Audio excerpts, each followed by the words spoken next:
the Lord. Then they said to Moses, because there were no graves in Egypt, have you taken us away to die in the wilderness?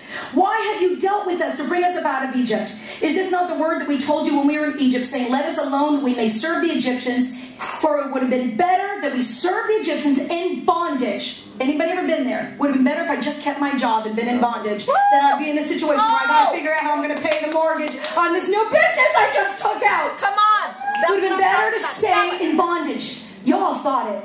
You thought, you don't want to admit it, but you thought it would have been better that we stayed in bondage than that we should die in the wilderness. Now, this is what I want you to get. Verse 13 through 15. And Moses said to the people, do not be afraid. Stand still and see the salvation of the Lord, which he will accomplish for you today. For the Egyptians whom you see today, you shall see again no more. The Lord will fight for you, and you will hold your peace. That means you will shut up. That literally is the translation. And the Lord said to Moses, this is what I want you to get, girls. Verse 15. And the Lord said to Moses, why do you cry to me? Tell the children of Israel to go forward. Come on. But you lift up your rod, stretch out your hand over the sea and divide it. Now, we always see this picture as this. They cry, the sea opens, and then they walk. That is not what happened in this story.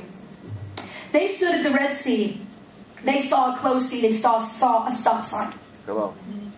They saw a stop sign. Oh, the sea is closed. It's a stop sign. We can't move forward. And God's saying, why can't you move forward?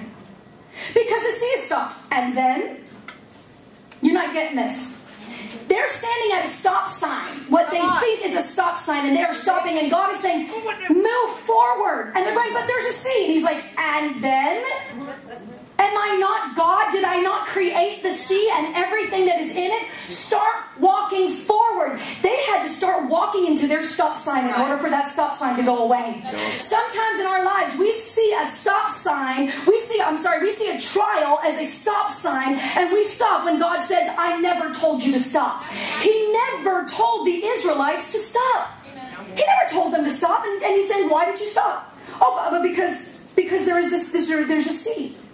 And for some of you here today, you stopped when there was a red flag. Come on. You stopped when there was a trial. There you go. You stopped when there was a hard time. You started a business and then things got bad and you said, God must not be in it. I just ran up against this wall. Pastor Yvonne went through with this conference. Girl, she didn't know whether to move forward with this. I don't want to, say